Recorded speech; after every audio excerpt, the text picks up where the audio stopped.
and I'm the host for this evening. We've got an interview here with Adam Broadbent, and he's going to talk to us about the joys of the Maldives. So over to you, Adam. Thanks, John. Good evening, everyone. Thanks very much for joining on a Tuesday night. And yeah, as John says, today or this evening, hoping to help everyone get a little bit more insight into the Maldives as a diving destination, and give you a bit more knowledge and tools that can help you experience the best of it. It is certainly a scuba diver's paradise, but it is quite a nuanced destination, and I kind of hope tonight I can provide some insights to kind of, as I said, help you get the best of the underwater world there. In terms of myself, as a quick introduction, my name's Adam Broadbent. I am the co-founder of ZuBlu, and prior to that was an underwater photographer and videographer professionally. Worked worldwide and got a fair few dives under my belt. But actually a lot of those dives were in the Maldives specifically. I previously worked with a company called Scuba that are a sort of professional underwater production and publishing company. And I spent kind of 3.5 years in the Maldives working at various resorts on liveaboards. And I also had the privilege of being kind of one of the key photographers and also one of the main writers of a coffee table book called Maldives, The Underwater Kingdom. But now I run ZuBlu. ZuBlu is very proud to be an official travel partner of BSAC. We are a travel platform for ocean experiences and scuba diving worldwide, with about 85 best destinations with over 700 kind of operators. But this evening is very, very much about the Maldives. In terms of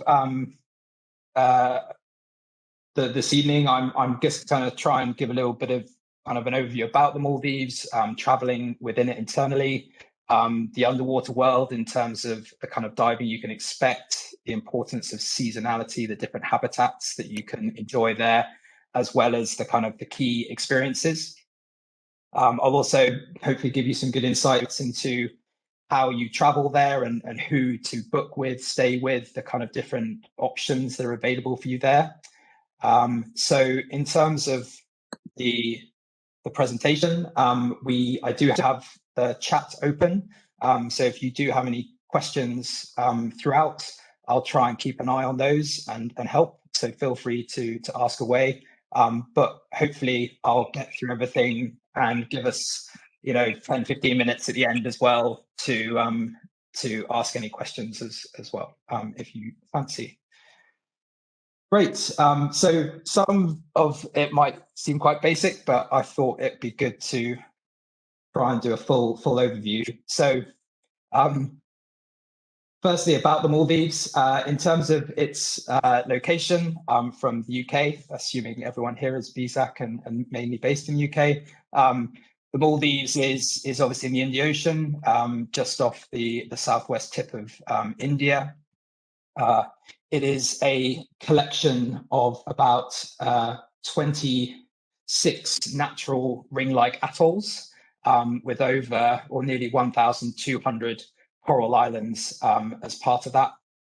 It is a predominantly Muslim country, and there is really only one main international airport getting to the Maldives, which is kind of Malé, the capital. Technically, the airport's Villana International Airport, but a lot of us just simply refer to it as Malé. And it's about 13 to 15 hours flight time from the UK, usually going via the likes of some of the kind of Middle Eastern spots of Abu Dhabi, Doha, and so on. When it comes to the Maldives, a lot of people imagine it to be quite small and quite easy to access, but actually it stretches over 800 kilometers north to south. So in terms of how we at ZuBlu look at the Maldives, we divide it into 3 areas, and that's mainly based around the internal logistics of getting around the Maldives. So the central area is where the capital Male is based.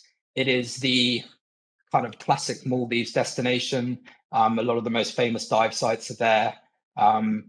The atolls of Ari and Male are particularly famous, and they also have a lot of these little inner islands within the atolls that provide a lot of great diving opportunity as well. So Central is one of the best spots, and in terms of getting around, all of those locations are kind of easily accessible by either speedboat and seaplane, which makes life a bit easy.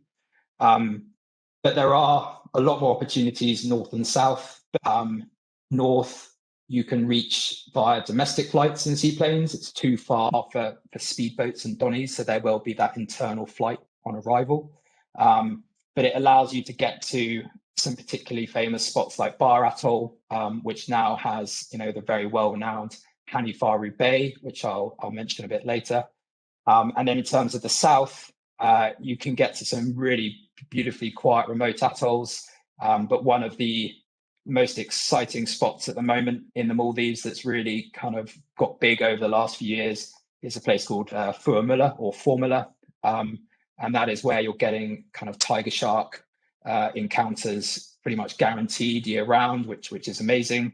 And there's also a lot of really good pelagic action down there as well. So this has become a real go-to spot. But to reach the south, you need to take a domestic flight within the Maldives. So that kind of north, central, south split is quite a nice way to think about the Maldives if you're kind of planning a visit. In terms of atolls, I'm sure many of you know this, but just to kind of refresh, and it's particularly important in the Maldives, atolls are basically a ring shape of coral reefs with a number of sort of protected islands and seamounts within the interior. And one thing I like to really make a point of about when you're looking at opportunities in the Maldives is the kind of experiences you want, because on the outer rings of these atolls, these islands and reefs are acting as barrier reefs.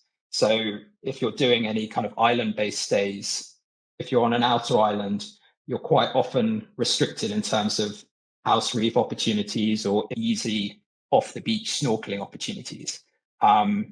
Whereas if you go for the inner of the atoll, these are a lot more protected from waves, and they'll often have a whole coral reef encircling the island, which makes for kind of great house reef diving and snorkeling as well. And just to kind of give examples of that, Angsana Ihuru, which is in North Male Atoll, that is a kind of inner island. As you can see, it's completely encircled with coral reefs. There's multiple access points. The dive center's just on the left over there. So you're kind of easily just able to hop onto the house reef, which makes for a great experience. Whereas somewhere like Holiday in Kanduma, which is very closely located to some amazing dive sites, it is an outer island. So you can see on the right, the sort of the barrier reef aspect. And then on the interior, there's a lagoon, but not much coral. So the snorkeling opportunities aren't as great. So a little insight to think about if you are looking at resort stays in the Maldives. As an example of an inner island, this is Zanzangarehiru. You've got coral reef encircling it because it's a kind of more sheltered island with multiple access points for diving and snorkeling. Whereas Holiday in Kanduma is an outer island sort of resort, and you've got the barrier reef on the right there, which is kind of not accessible because of the waves. And then on the interior, you get shallow lagoons, but not much coral. So not great for snorkeling or kind of house reef diving. But this particular island has a great couple of dives nearby, but they will be accessible by dive boat rather than kind of straight off the beach. In terms of getting around within the Maldives, there are a number of kind of key ways. By sea, it's speedboats and donnies. Speedboats are generally just used for quick transfers from the airport to your resort that's nearby. And then donnies are the classic Donnies are the classic Maldivian boats. They're used for various public ferry services, but they're also used as kind of dive boats that support liverboards, used for snorkel tours and dolphin kind of cruises as well. In terms of air travel, seaplanes are a beautiful way to get around, giving you a kind of real great aerial view. They're low flying, so it's a great way to sort of see the Maldives from the air. They're used to reach short distances from Male, but they can't fly at night. So when it comes to sort of your arrival, departure, that's an important little logistic to consider. And then there's plenty of domestic flights as well that kind of help you get to the far north or the far south.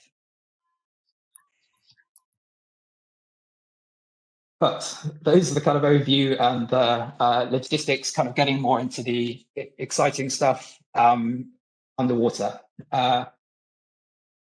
One of the other key considerations when it comes to underwater experiences is the various monsoons. And there are two distinct monsoons in the Maldives. We've got the dry northeast monsoon, so that's bringing weather in from the northeast. That generally runs January to April. Because of the wind and the currents, this means that a lot of the best diving is on the eastern side of atolls. And that's where you get the best visibility in the channels. Whereas all of the big marine life, like the manta rays and whale sharks, they head to the western side of the atolls. That's because all the plankton and the nutrients are pushed by the wind and the current to the other side. So they start migrating to different locations to kind of find the best feeding locations. On the flip side, the wet southwest monsoon,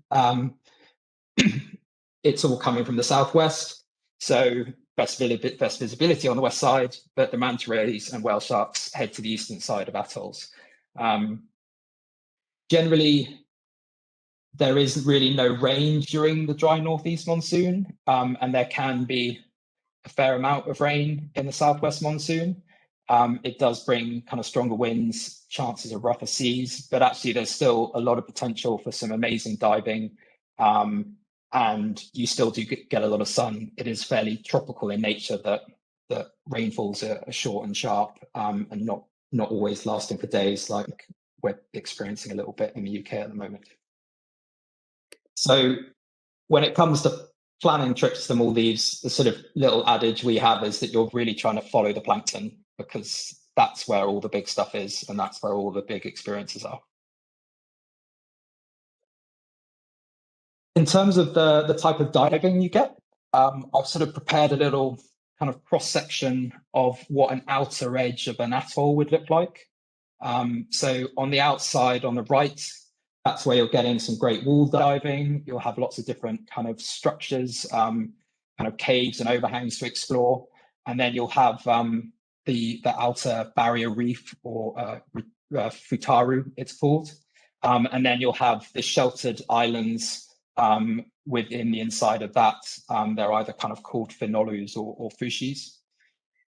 As you head into the interior, you'll get the lagoons, and then basically there's a whole array of underwater seamounts that are great for diving as well.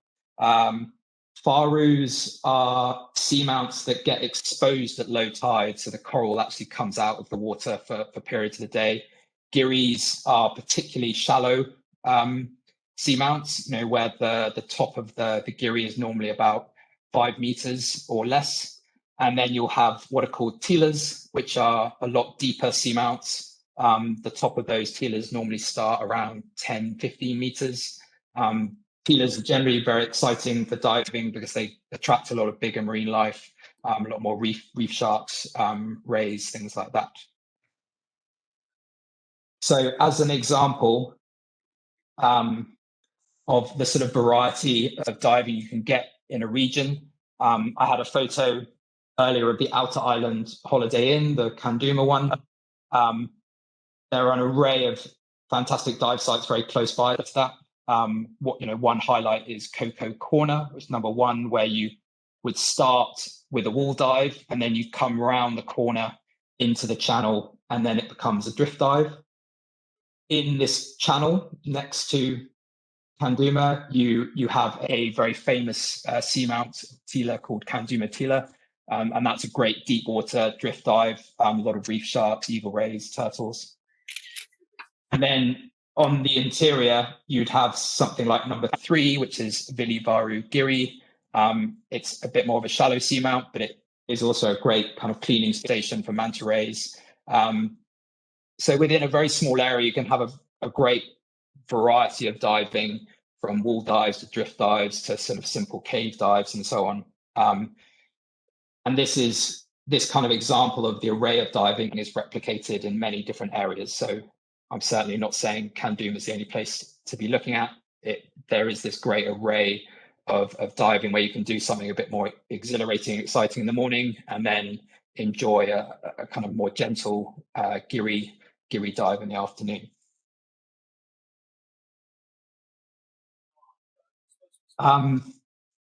So I thought I'd just go through the kind of little different habitats and sort of what that offers in terms of species and experiences.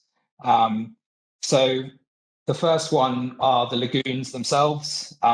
These are the protected shallow waters around islands, and these are vital as seagrass sanctuaries and nurseries for small marine life, and for juvenile fish and everything. And it's not necessarily an area you'd ever really dive, but they are a really great area to just kind of go snorkel and explore. You get a lot of interesting marine life, such as kind of small little pipe fish and pipe horses. Also get the occasional opportunity to see a turtle nest hatch and see all of those little guys go off on their underwater journeys. You get plenty of rays coming up into the shallows, hunting for crabs and crustaceans as well.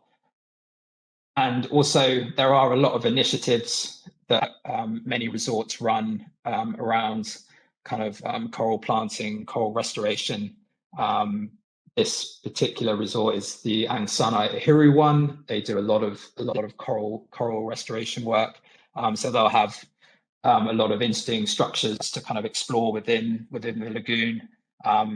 They also have a particular famous one where they've actually electrified an enormous sort of lotus shape structure, which has been sort of interesting to see some quite accelerated coral growth. So yeah, lagoons are always worth exploring between dives or later in the day when you're taking a bit of a break from the deeper stuff. In terms of the reefs, this is where my favorite area. I think it's where all the color is. It's where all the schooling fish are. So all of the tillers, the giris, that's where you're going to get the color, the soft coral, the variety of life. And it is just abundant in terms of what's to see there. Just enormous clouds of incredible reef fish, and yeah, just stunning, really. And then the tealers and things, this is also home to kind of more of the iconic species of the Maldives, like the Napoleon wrasse. The other side of the Maldives that people don't know too much about is the macro side. It is actually surprisingly good, but most of the time our heads are out in the blue looking for whale sharks and manta rays. But between those moments, it is always worth having a look a little bit more closely at the reef. There are a lot of skip to that. A lot of soft coral crabs to explore, leaf fish, frogfish, pipefish, all sorts. So highly worth keeping a closer look at the reef as well, once the manta rays and whale sharks have passed and swam off. The other habitats that are really exciting, and there's quite a few of these. I was having a good chat with John earlier today about the different types of wrecks that are in the Maldives. There are a mixture of accidental wrecks and also sort of manually created ones, and they similar to Tillers, acts as a great hub for all sorts of marine life.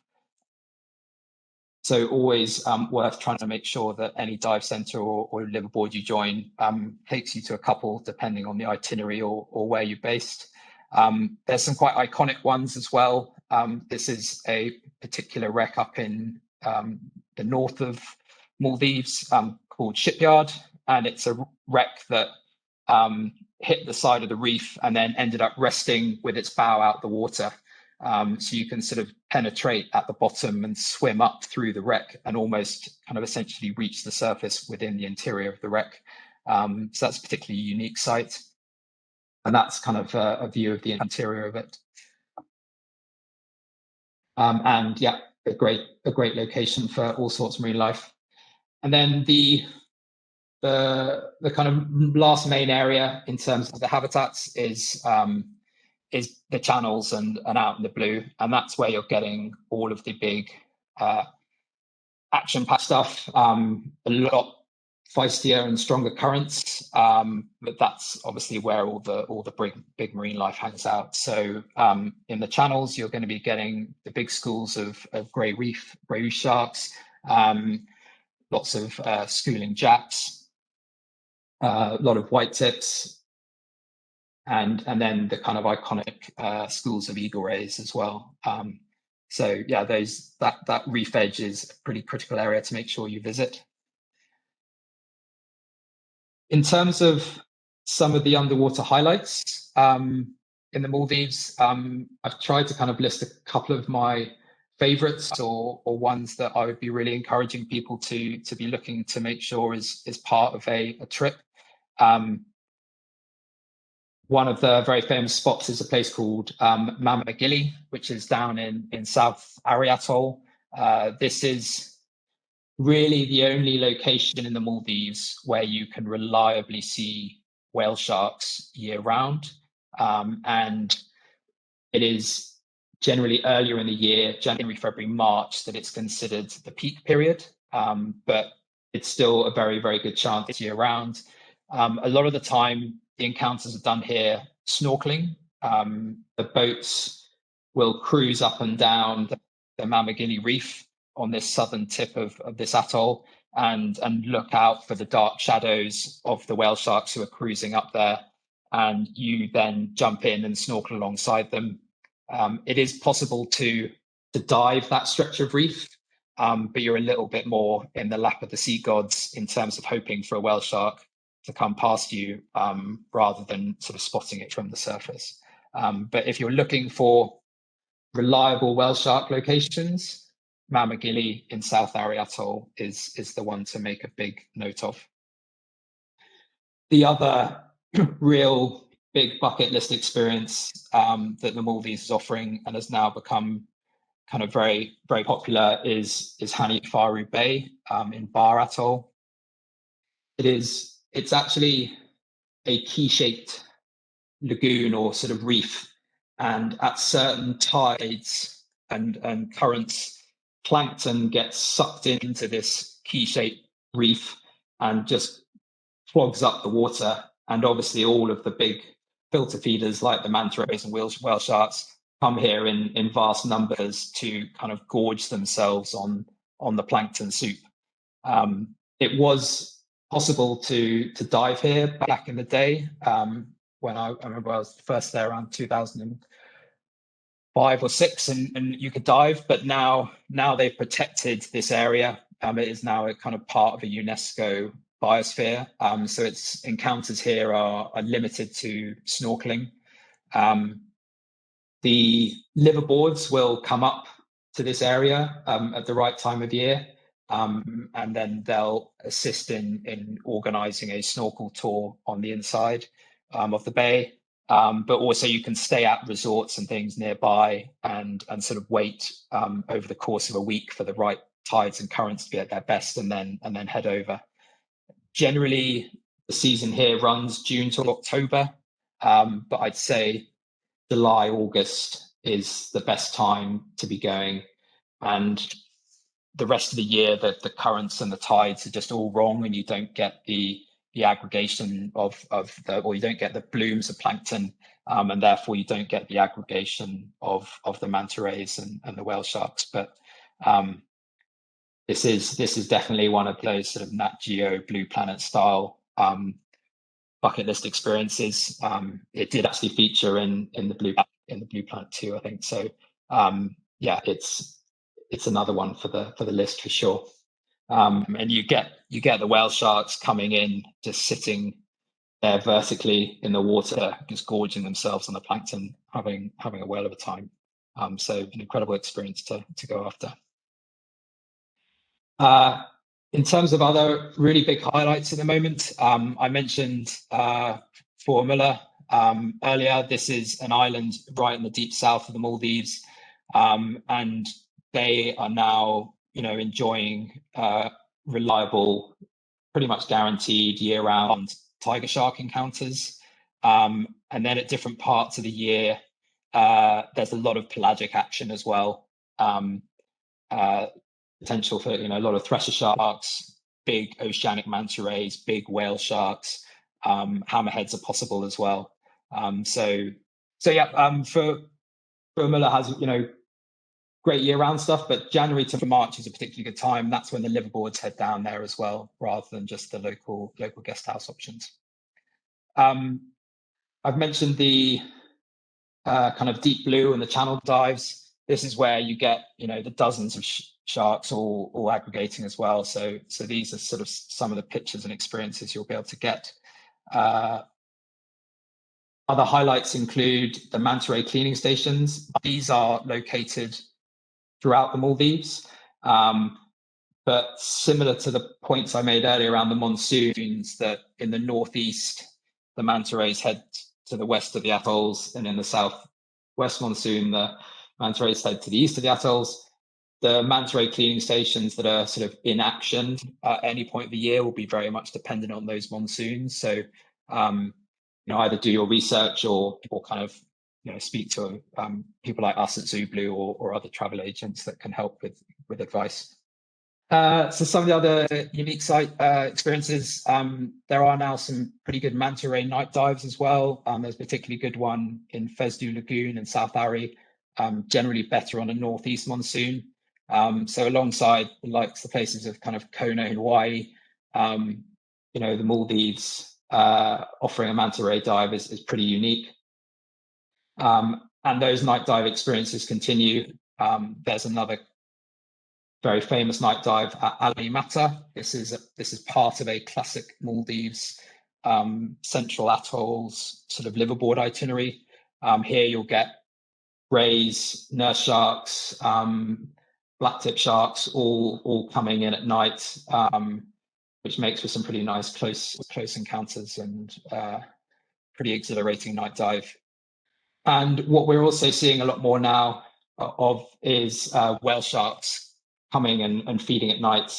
They're attracted by the lights from sort of fishing vessels or fishing donnies or jetties. So there's a few more opportunities to get some pretty up close whale shark experience at night. Generally, you're just snorkeling off the back of a boat or off the edge of a jetty, and just letting the whale sharks go about. They're feeding on the plankton that have all come in.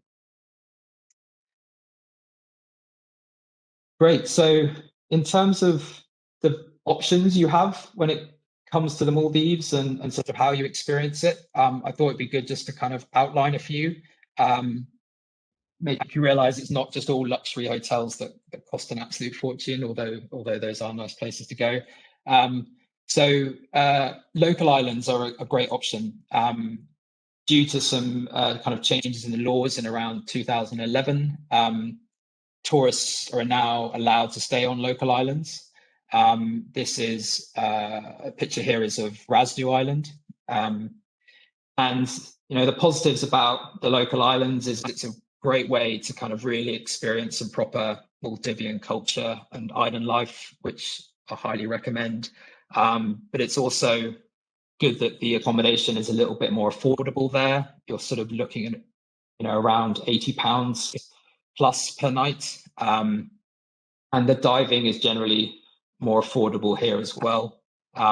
It's very much suitable for kids and families, and a lot of these local islands provide really good kind of house reef and unlimited reef access as well. So it's kind of full day experiences to get in the water whenever you fancy. The problem with local islands or staying on islands as a whole is that you're going to be limited in the dive sites that you can get to. You're only really able to get to sites that are within an hour or so of a donny ride. So it does limit the amount of underwater experiences you get access to. The other cons are that, as you know, as a Muslim country, there is no alcohol allowed on local islands. That might not be important to some people, but John and I agree that it is very nice to enjoy something bubbly or beery at the end of the day and share the underwater experiences. Absolutely. Yeah, absolutely. Yeah.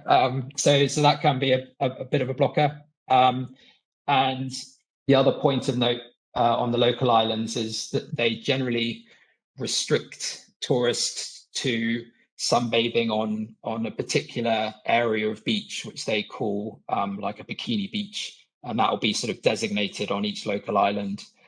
That's just to sort of allow tourists to sunbathe sort of freely in a particular area, but on other areas of the island, you're kind of asked to respect local cultures and cover shoulders and kind of be respectful of that.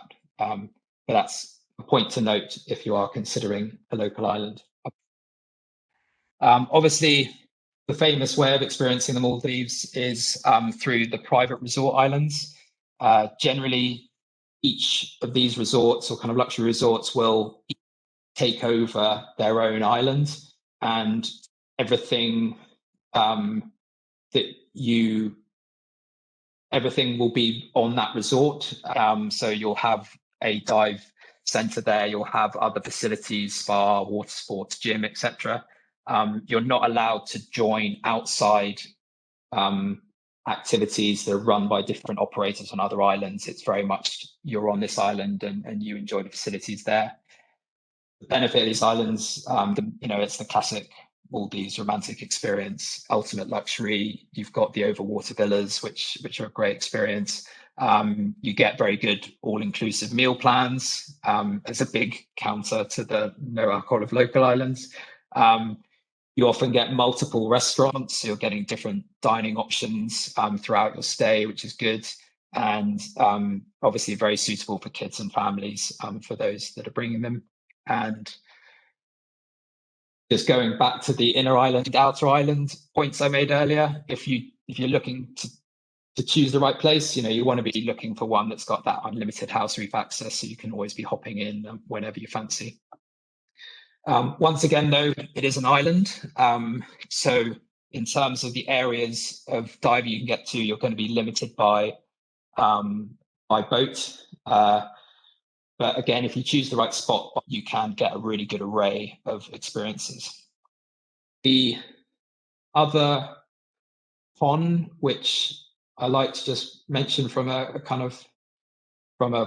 travel agency's perspective, is to be conscious of price transparency with the resort islands. They're very bad at showing all the taxes being included accurately. The taxes in the Maldives, there's a 12% government tax and then a 10% service charge. So effectively, published rates that you'll see can increase by basically 23% when it comes to the final bill. So that's something to be conscious of. They'll also not always mention the cost of the transfers coming from Male to get to the resort. So whether that's a speedboat or a seaplane or a domestic flight, there can be some quite heavy additional costs that come on. So something to be conscious of just when you're comparing options or looking around, just to make sure you're seeing a full breakdown of accommodation, your meal plan, and the transfers plus the taxes are all there.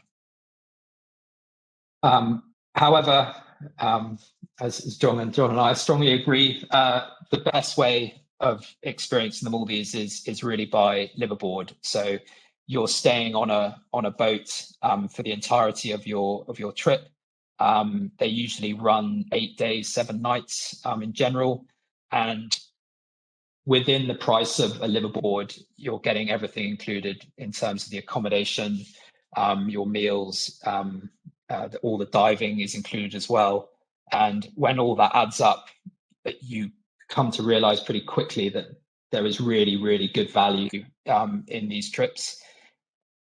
Because you're on a boat that's able to move around, and at particular times of year, they'll be doing itineraries that take advantage of the season and getting the best diving at that time of year. You are guaranteed an amazing array of diving and kind of experiences.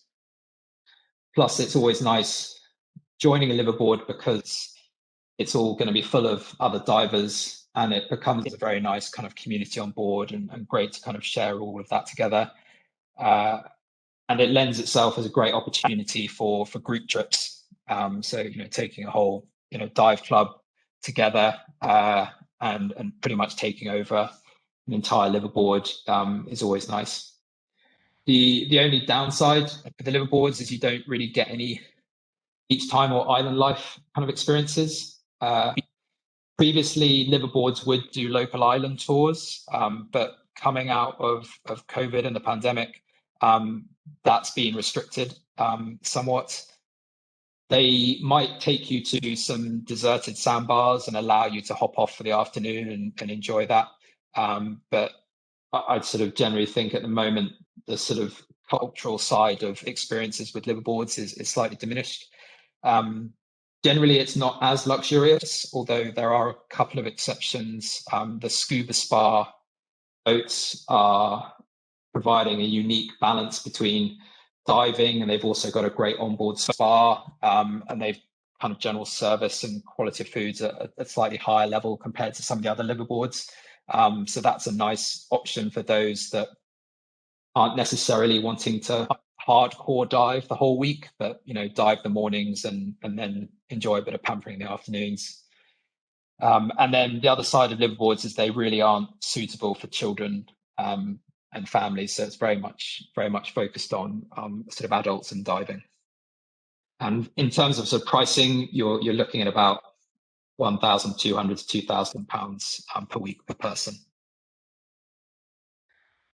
In terms of a couple of other opportunities I just wanted to highlight, and something we're working on at ZuBlu, there are charter yachts available. You can charter liveaboards, but there's quite a few new opportunities where you can charter slightly smaller vessels, and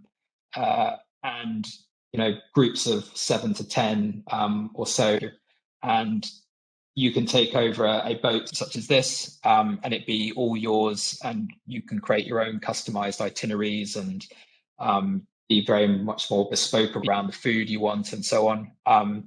So this is quite a nice opportunity if you are a kind of a larger group or a larger family with friends as well, to take over something, have it to yourself. Maybe particularly nice in a post-COVID world where you want that sort of personal, kind of more intimate experience that's with people that you want to travel with. Price-wise, these can range from 1,000 to sort of 3,000 per night, but obviously that is for multiple people on board. And for a week, a lot of these vessels or these yachts can be very similar in value to a good liveaboard, once you work it all out, split between all the guests on board that you bring. And the final way of experiencing the Maldives that's kind of quite close to our hearts at ZuBlu, we promote a number of experiences that we call eco ventures. So we work with a number of kind of conservation organizations or conservation initiatives that are doing research and conservation work, and they provide opportunities for people to come and join their trips and support in that. It's a great way to kind of get a little bit more involved in ocean conservation. You contribute to that research on part of the trip. You're also going to be on board a boat that has a marine biologist on board, so there'll be lectures each night, giving you more insight into the marine life and things like that. So really recommend these as a way of getting a deeper, more immersive experience. And from my side, I can't see any downsides to that. And generally, the opportunities in the Maldives are more whale shark and manta ray related, and there are kind of opportunities where you join a boat for a week. Price wise, it's usually around sort of 2,000 per person. In terms of all those experiences, one of the things we see a lot of is people doing combinations of them to try and get the best of the Maldives. So just to kind of highlight a combination of things that happen quite often that we see is that, you know, people can spend 4 nights on a local island, get that affordable diving, get the local island experience, then hop onto a liverboard to get that array of diving and get the best of that season, and then follow that up at the end just with a little bit of pampering at more of one of the luxury resort islands. And it's very easy to put all of that together, and, you know, over the course of 10 days, 14 nights, have a really good experience. And I just saw a question around in a couple where one person dives and one person doesn't, what would you suggest? So yeah, Eddie, thanks for that. So in terms of those options, if from a liverboard perspective, the scuba spa boats are a great one to look at. You can book your stay on that liverboard as either a scuba diver solely, or you can book your stay as a spa guest only and just enjoy the boat and the other services, the spa services on board, and just relaxing, cruising throughout the Maldives. You can also do a kind of scuba and spa option there as well. So for liverboards, I would certainly look at that. If you're the other option is probably more doing resort islands, where you can head out and join the dive boats on the day, and you know, and then your partner can stay on the island, enjoy all the other facilities there as well. I would then just be very conscious of which island we choose or which island you look at, so that you're getting a great array of diving very nearby, rather than being too limited. Alternatively, we could train them to dive. Sorry, say that again. Alternatively, we could train the partner to dive as well. We have the opportunity to do that and do cross-center stuff. Yeah, that is a very good option as well, and one that should be encouraged, I guess. Absolutely. Yeah. I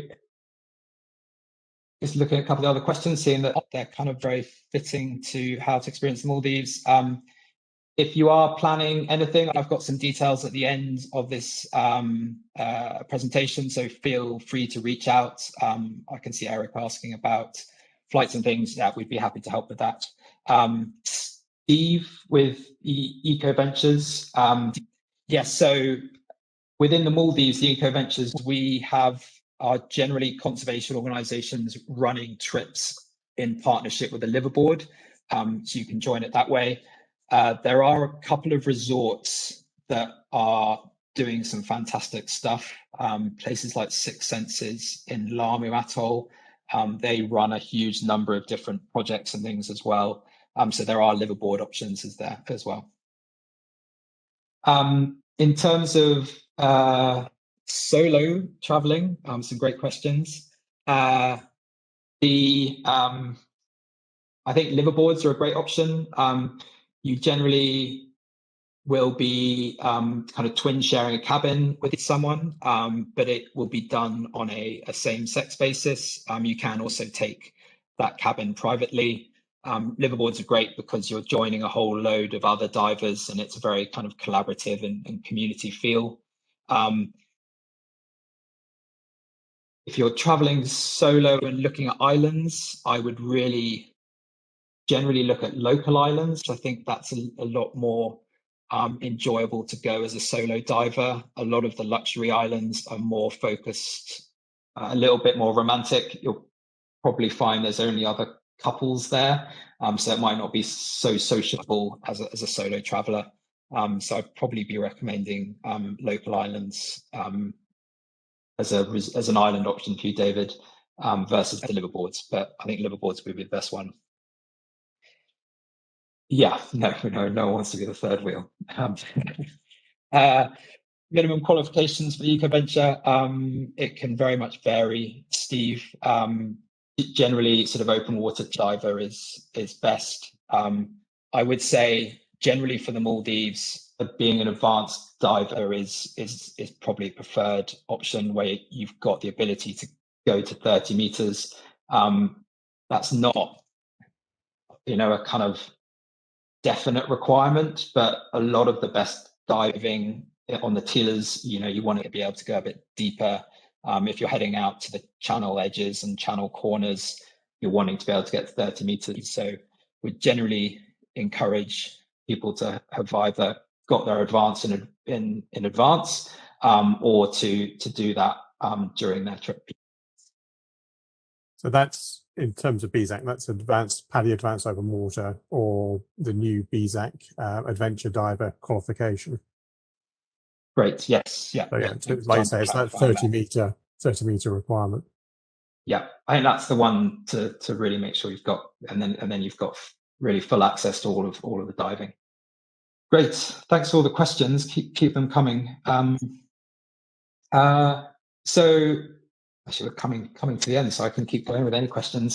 So in terms of sort of next steps, at ZuBlu, we've actually created a full guide which gives a lot of these insights. So we've got a rather convoluted URL, I've realized. So the easiest way to do it is just to Google ZuBlu Maldives guide. You can go get that for free, and a lot of the information that's in this presentation is there. I know it's been recorded as well, but if you wanted that resource available, go grab that. In terms of current travel restrictions, particularly from the UK, for vaccinated travelers, there is no quarantine. You do need a proof of negative PCR test, but I think we're probably likely to see that disappear over the coming months. You do need proof of vaccination and proof that you have a booking in the Maldives, so those are easy enough. And then there's a very simple health declaration that you can complete online, just takes a couple of minutes. So in terms of travel to the Maldives at the moment, it's pretty easy and very open. At ZuBlu, we also have a kind of airport representatives that we're meeting you when you arrive, just to help with everything as well. And then finally, if there are a lot of questions coming in around flights and all sorts, I probably won't dive into those specifically on this call. But if you are interested in traveling, we are here to help. As a travel partner with BSAC, we offer a 5% discount for all of you. So you can kind of email us at inquiry@, or you can message me personally at adam@zubludiving.com, or head onto the website and kind of hit us up on our live chat.